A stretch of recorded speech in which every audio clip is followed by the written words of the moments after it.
Hi, this is Steve Scott, the Houston Business Coach, and today's coaching session is on fear. There's been so much written about fear. All of us have fears. And I'm reminded by a quotation by Don Ruiz that says, "Death isn't the biggest fear we have. The biggest fear is expressing ourselves and who we are, taking that risk." So, what we have to do to overcome fear. Sometimes it is very, very difficult. Sometimes it's quite easy. So the first thing I want you to keep in mind is you can't feel your way into acting, but you can act your way into feeling. So if you have a strong belief system, if you have faith, then it's much easier to overcome fear. But sometimes there's room for obviously legitimate fear. If you're in a bad part of a city at 2 o'clock in the morning, it's time to have some fear. It's time to worry. So fear is not necessarily a bad thing, but what we have to do is look at where it's holding us back. I'm reminded of a story of a piece of metal, and he was a happy little piece of metal, and he was about a foot long and about 5 inches wide, and he sat on the shelf in a factory for about 20 years.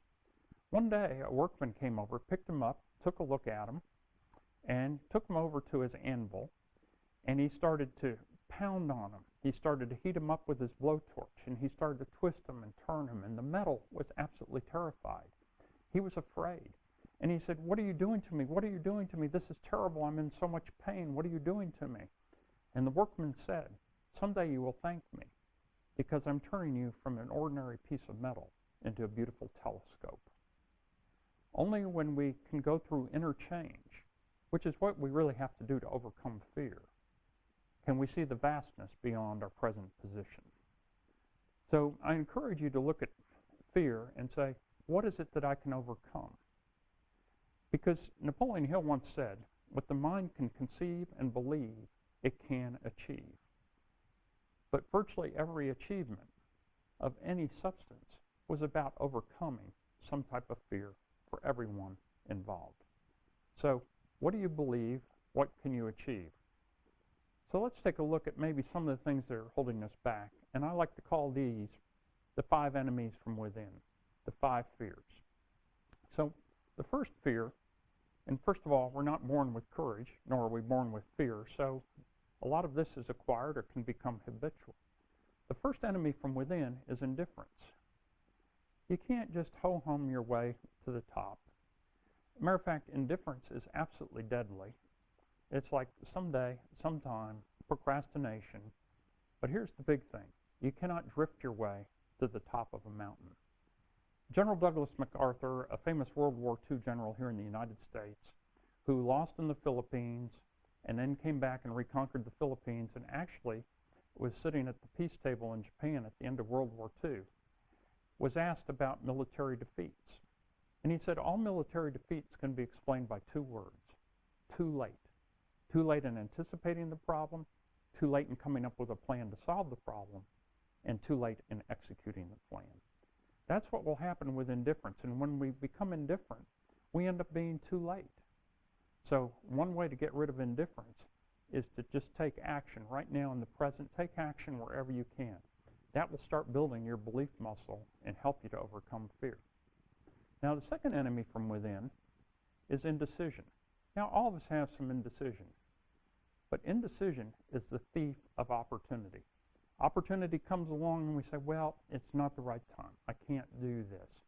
The thing is, very often, it's the right time. We're just not willing maybe to develop the new disciplines or skills to grow in order to take advantage of the opportunity. But it's very important to be persistent and to keep your focus, because if there's indecision, you lose focus. And there's the story of the parable of the sower. The sower was a wise man, and he had good seed. And he went out in the morning and started throwing seed on the ground, and the birds ate the seed. But he kept on planting.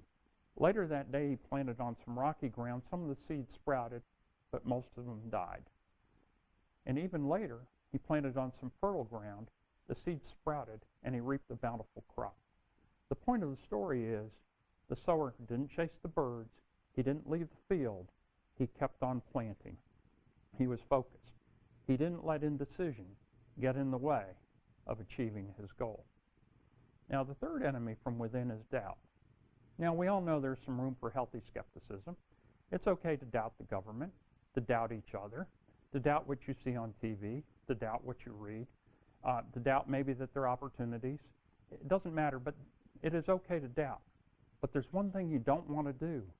You don't want to doubt yourself. This is absolutely deadly.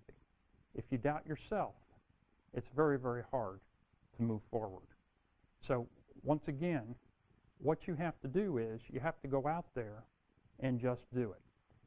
In the movie The Empire Strikes Back, Yoda, the Master Jedi teacher, was trying to teach Luke Skywalker, his apprentice, the power of the Force. And Luke just wasn't getting it. And he was trying, he was getting a little better, and he would say, when Yoda gave him some instructions, he would say, I'll try. And finally, Yoda says, there is no try, just do. That is the way you overcome doubt, just do. So in the words of the famous shoe manufacturer, Nike, just do it. Now, the fourth enemy from within is worry. Now, all of us have worry. You can't avoid it. And as I said earlier, if you're in a bad part of town, at 2 in the morning, it's time to worry. If you've put yourself in a position where you have to worry, that's what you got to do. And here's something interesting. You can't get rid of worry by talk. You can't talk your way out of problems you've behaved yourself into. So one of the ways to get rid of worry, a lot of it, is to have good behavior. And it's something I didn't really understand when I was younger, but really think about it. Good behavior minimizes worry. It allows us to no longer tolerate the things that will cause us worry. So worry, as I say, if you're in a bad part of town at 2 in the morning, it's time to worry. But we can let worry become like a mad dog that drives us into a small corner. What you have to do is you have to have the power of belief, the power of faith, and more importantly, you have to have a positive outlook, be a positive thinker to start to overcome worry. So anyway, there were 3 travelers. They all started out in life at the same time, and each one had a backpack actually on the front and one on the back. And after 1 year, their progress was measured. Now, the first traveler, he carried all his negative beliefs about himself, his world, and his fears in the front sack. In the back sack, he carried all the positive beliefs about his world and himself. So he was a little ways along the line there. The second traveler had gone a little further than the first. In his front sack, he carried all the positive beliefs about himself and his world. And in the back sack were the negative beliefs about himself and his world and his fears. So he was further along than the first traveler. But the third traveler had done something really unique. He was further along than the first 2 combined. The third traveler, in the front sack, he carried all the positive beliefs about himself, his world, and the opportunities that were out there. In the back sack, which had carried all his negative beliefs and fears, he cut a hole in it and he let go. And what happened is the sack, when the winds of opportunity came up behind him, the sack acted as a sail and propelled him even further forward. What we have to do is we have to let go of worries and say, where are the opportunities? We have to focus on what we can control, what we can do, not what we cannot. Now, the fifth enemy from within, and this is an interesting one because how many of us know people who are overcautious or timid? And I will say I absolutely have been that way at times in my life. And you know what? Sometimes it's good to be that way. But if that is what rules your life, it's not a virtue, it's an illness. Timidity is an illness. If you think about it, there are so many good people who are timid, but you know what? They never get promoted, they never really get the opportunities, and they're good people. But nothing ever comes their way because they're not willing to take a risk. They want to keep everything in balance.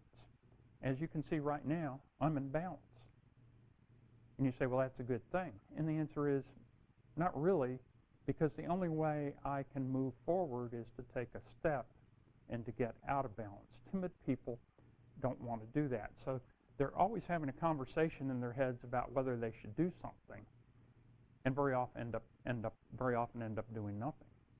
So there once were 4 people, everybody, somebody, anybody, and nobody, and an important job had to be done. Everybody thought that somebody would do it. Anybody could have done it, but nobody did it. Somebody got angry about that because he thought it was everybody's job. Somebody thought that everybody would do it. Once again, nobody did it, even though anybody could have done it. So in the end, everybody blamed somebody when nobody did what anybody could have done. The point is, we have to go out there and take the action. That's the only way we can build belief. That's the only way we can start to overcome fear. There was a great little poem by Shel Silverstein that I think sums up very often what goes on with a lot of us, okay? And we look over there and we see that person who actually did something and overcame the fear. Because in life, you aren't really measured by what you accomplish, but you're measured more by what you overcome in order to accomplish. So anyway, he talks about the following. He goes, all the woulda, coulda, shouldas laying in the sun, talking about all the things they woulda, coulda, shoulda done. Then all the woulda, coulda, shouldas ran away and hid from one little did. The little did is the one that overcomes the fear. The little did is the one that has the power of belief. The little did is the one who said, you know what, I'm going to let go, and I'm going to move forward. So the secret to growing really, and to overcoming fears, and to really achieving what you want in life, is to let go. It's so easy to say, and yet it is so hard to do, because all of us have closely held beliefs about things. And one of the things we have to do in order to let go is change our perspective. So you want to overcome fear, one of the things you have to do is change your perspective.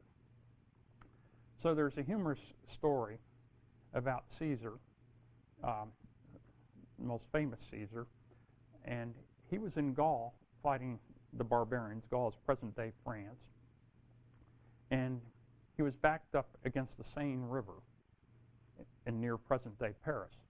And the barbarians were out on the plain, and they were going to attack the Romans the next morning.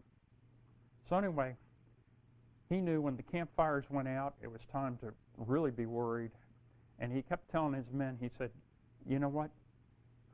The odds aren't good. It's 3 against 1,000.